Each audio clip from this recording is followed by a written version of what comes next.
Seorang ojek online berinisial ODMM ditangkap ketika hendak menyelundupkan narkoba ke dalam lembaga permasyarakatan kelas 2A Kerobokan, Kuta Utara. Selain ojol, petugas juga menangkap narapidana berinisial KHS yang hendak menerima barang haram itu. Peristiwa tersebut bermula ketika ojol itu datang ke lapas Kerobokan sekitar pukul 13.30. Dia membawa sebuah kotak susu yang hendak dititipkan kepada seorang napi. Namun saat menitipkan barang itu gerak-geriknya terlihat mencurigakan.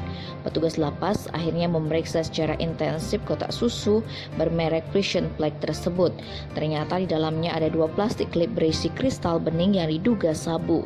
Tak ayal, sang ojol langsung digiring ke ruang P2U untuk diperiksa dan digeledah. Saat diinterogasi, pria ojol asal NTT tersebut mengaku barang tersebut dipesan napi bernama KAD. Saat ditelusuri petugas, ternyata napi tersebut berinisial KHS, yaitu salah satu dari 7 orang yang mendekam di Blok H. Kalapas kelas 2A Kerobokan Fikri Jaya Sobing membenarkan bahwa pihaknya telah menggagalkan aksi penyelundupan narkoba ke dalam lapas. Pihaknya berkoordinasi dengan BNMP Bali untuk penanganan kasus ini. Tim Bali Express melaporkan.